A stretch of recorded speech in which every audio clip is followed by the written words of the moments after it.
ये offshore oil rig 16 floors ऊंची और 2 फुटबॉल फील्ड्स जितनी चौड़ी है और इसका वजन हैरत अंगेज तौर पे एक एयरक्राफ्ट कैरियर से भी ज्यादा है। इस ऑयल प्लेटफॉर्म को एपोमेटिक्स कहा जाता है, जो फिल वक्त नॉर्थ अमेरिका में लुइसियाना के साहिल से 130 किलोमीटर दूर गल्फ ऑफ मेक्सिको में मौजूद है। लेकिन इसकी मंजिल का आगाज आज से चंद साल पहले हजारों मील दूर साउथ कोरिया से हुआ था, जहां हजारों वर्कर्स और इंजीनियर्स इस ऑयल प्लेटफॉर्म को बनाने में मसरूफ थे। पूरे 7 सालों की मेहनत के बाद जब एपोमेटिक्स को तैयार कर लिया गया था, तो इंजीनियर्स को एक ऐसा चैलेंज फेस करना पड़ा जो वो अपने कैरियर में पहली बार कर रहे थे। मसला ये था कि इस द्यो कामत स्ट्रक्चर को साउथ कोरिया से गल्फ ऑफ मेक्सिको के लिए रवाना करना था और इसके लिए दुनिया का सबसे बड़ा मरीन ट्रांसपोर्ट वेसल मंगाया गया। एपोमेटिक्स ऑयल प्लेटफॉर्म को उठाकर इस वेसल पे रखना एक ऐसा टास्क था जिसमें कम से कम 7 दिन लगने थे। लेकिन अचानक उनको खबर मिली कि पैसिफिक ओशन में एक तूफान पैदा हुआ है और इस तूफान ने सुपर टाइफून की शक्ल इख्तियार कर ली है। इस लेवल का टाइफून 20 सालों में एक मर्तबा पैदा होता है। 315 किलोमीटर फी घंटा की रफ्तार से घूमता हुआ ये टाइफून अगले 7 दिनों के बाद किसी भी वक्त साउथ कोरिया के साहिल पर हमला कर सकता है।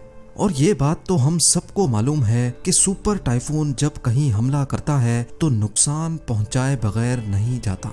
वर्कर्स, इंजीनियर्स और ट्रांसपोर्ट एक्सपर्ट्स के लिए अब चैलेंज ये था कि इनको 7 दिनों का काम सिर्फ 3 दिनों में करना था। यानी अगर 3 दिनों के अंदर अंदर एपोमेटिक्स ऑयल प्लेटफॉर्म को शिप यार्ड से उठाकर इस मरीन वेसल पे लोड करके रवाना ना किया गया तो सालों की मेहनत एक ही पल में जाया भी हो सकती है। ये एक ऐसा मसला था जिसने नीचे से लेकर ऊपर तक सारी मैनेजमेंट को हिला कर रख दिया था। नाज़रीन, ये oil platform Shell oil company का सबसे बड़ा प्रोजेक्ट था और यही वजह थी कि उनके पास एक छोटी सी भी गलती की जगह नहीं थी। सुपर टाइफून को अवॉइड करने के लिए और एपोमेटिक्स को वक्त से पहले रवाना करने के लिए बचा कुचा काम पूरा करना बहुत जरूरी था, जिसके लिए वर्कर्स की एक एक्स्ट्रा आर्मी बुलवाई गई। वर्कर्स ने दिन रात एक कर दिया और जल्द अज जल्द एपोमेटिक्स को ट्रांसपोर्ट के लिए तैयार करना शुरू कर दिया। दूसरी तरफ मैनेजमेंट मीटियोरोलॉजिकल एडमिनिस्ट्रेशन से मिलकर सुपर टाइफून की मूवमेंट पर नजर रखे हुए थी। उनको एक उम्मीद थी कि शायद ये सुपर टाइफून अपनी डायरेक्शन बदल ले, लेकिन उनकी उम्मीदों पर तो जैसे पानी ही गुजर गया जब उनको ये मालूम पड़ा कि टाइफून तो पैसिफिक ओशन से सीधा साउथ कोरिया की जानिब बढ़ता जा रहा है। वर्कर्स की आर्मी ने जी जान लगाकर सिर्फ 3 दिनों के अंदर अंदर एपोमेटिक्स का सारा काम कंप्लीट कर लिया और अब बारी थी इस द्यो कामत स्ट्रक्चर को उठाकर फ्लोटिंग डॉक पर रखने की। इस पूरे स्ट्रक्चर का वजन हैरत अंगेज तौर पे 41,000 टन्स बताया जा रहा था।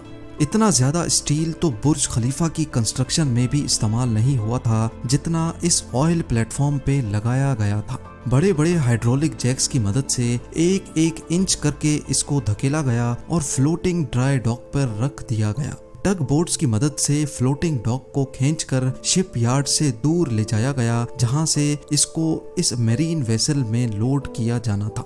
ये दुनिया की सबसे बड़ी मरीन ट्रांसपोर्ट वेसल है जो 98,000 टन्स का वजन आसानी से कैरी कर सकती है और इसी पर एपोमेटिक्स को दुनिया के दूसरे कोने गल्फ ऑफ मेक्सिको तक जाना था। अगली सुबह एपोमेटिक्स को फ्लोटिंग डॉक से उतार लिया गया। अब ऑयल प्लेटफॉर्म पहली बार पानी पे फ्लोट करने लगा। टग बोट्स की मदद से प्लेटफॉर्म को मजीद डीप वाटर तक खींचा गया, जहां ये मरीन वेसल पहले से इंतजार कर रही थी। दूसरी तरफ सुपर टाइफून तेजी से साउथ कोरिया की तरफ बढ़ता जा रहा था और मैनेजमेंट के सर पर एक तलवार सी लटक रही थी। अब सुपर टाइफून सिर्फ 48 आवर्स दूर था और जैसे जैसे वो करीब आता जा रहा था वैसे वैसे समंदर में उसकी निशानियां भी उभरने लगी थी। समंदर में हवाओं और लहरों का सिलसिला बढ़ रहा था जो एपोमेटिक्स के लिए एक खतरे की निशानी थी। अगला लम्हा बहुत ज्यादा नाजुक था। ऑयल प्लेटफॉर्म को वेसल पे लोड करना बहुत ही कॉम्प्लिकेटेड काम होता है। इसके लिए पहले वेसल अपने अंदर मौजूद वाटर टैंक्स में पानी इनटेक करती है, जिसकी वजह से वो पानी के अंदर चली जाती है। फिर टग बोट्स ऑयल प्लेटफॉर्म को खींचकर वेसल के ऊपर लेकर जाती हैं और फिर आखिर में वेसल पानी को वापस बाहर निकालती है, जिसकी वजह से वेसल ऊपर की जानिब उठ जाती है। लेकिन ये काम इतना आसान भी नहीं होता है जितना आपने इस एनिमेशन में देखा। इस काम के लिए समंदर का पुरसुकून होना बहुत ज़रूरी होता है, क्योंकि अगर लहरों में ये काम किया गया तो एपोमेटिक्स सही अलाइनमेंट में वेसल के ऊपर नहीं लोड हो पाएगा और ये चीज़ वेसल और एपोमेटिक्स दोनों के लिए खतरनाक हो सकती है। सुपर टाइफून की वजह से समंदर में काफ़ी तेज़ी थी। लहरों और तेज़ हवाओं की वजह से ये काम करना मुमकिन नहीं था।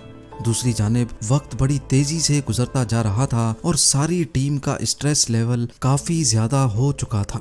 खुशकिस्मती से मीटियोरोलॉजिकल डिपार्टमेंट की जानिब से टीम को अगली सुबह सिर्फ 2 घंटे का वक्त दिया गया, जिसमें चांसेस थे कि समंदर पुरसुकून रहेगा। इन 2 घंटों में अगर ये काम ना किया गया तो फिर इसके बाद और कोई चांस नहीं मिल पाएगा।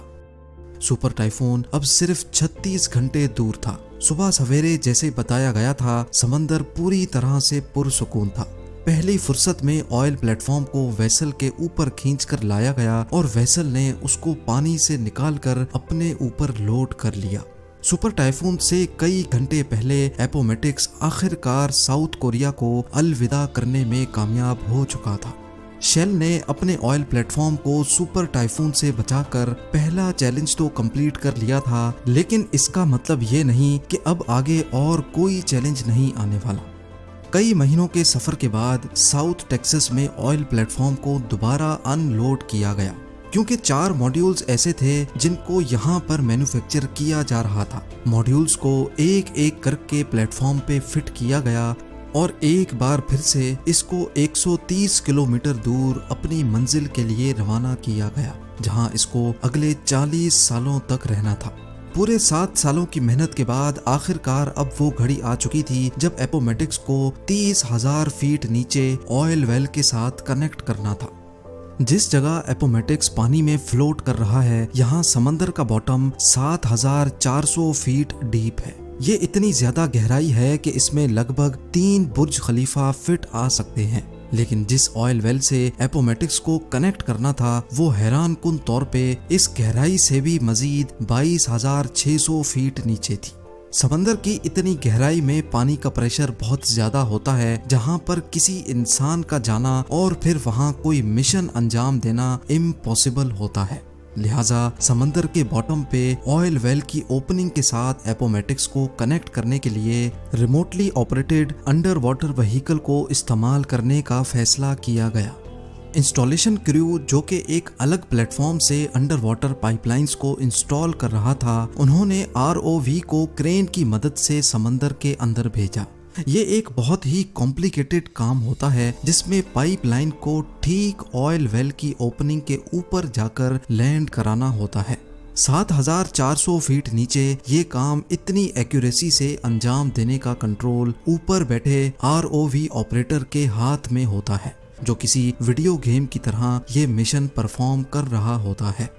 खुशकिस्मती से ये काम पहली बारी में ही कर लिया गया। अब बारी थी पाइप को इंस्टॉलेशन प्लेटफॉर्म से एपोमेटिक्स तक ट्रांसफर करने की।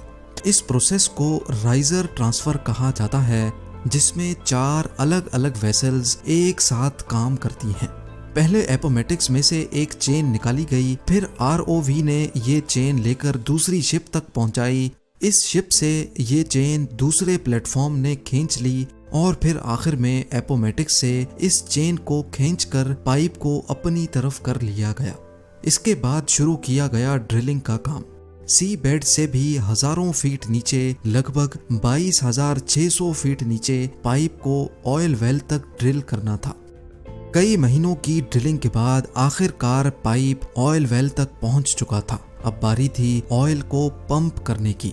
इस लम्हे को देखने के लिए पूरी टीम जमा हो चुकी और एक बटन की मदद से ऑयल पंप को ऑन किया गया। 30,000 फीट नीचे से जब पहली बार ऑयल पंप हुआ तो सबके चेहरों पर खुशी देखने जैसी थी। वर्कर्स, इंजीनियर्स और मैनेजमेंट की 7 सालों की मेहनत रंग ले आई थी। ऑयल का फ्लो और उसकी क्वालिटी बिल्कुल परफेक्ट थी। आज एपोमेटिक्स हर रोज 1,75,000 बैरल्स ऑयल प्रोड्यूस करता है, जिससे इतना फ्यूल बनाया जाता है जो 40 लाख गाड़ियां एक दिन में इस्तेमाल करती हैं। शेल का मानना है कि अगले 40 सालों तक यानी 2060 तक एपोमेटिक्स इसी तरह ऑयल प्रोड्यूस करता रहेगा। मिलते हैं अगली शानदार वीडियो में।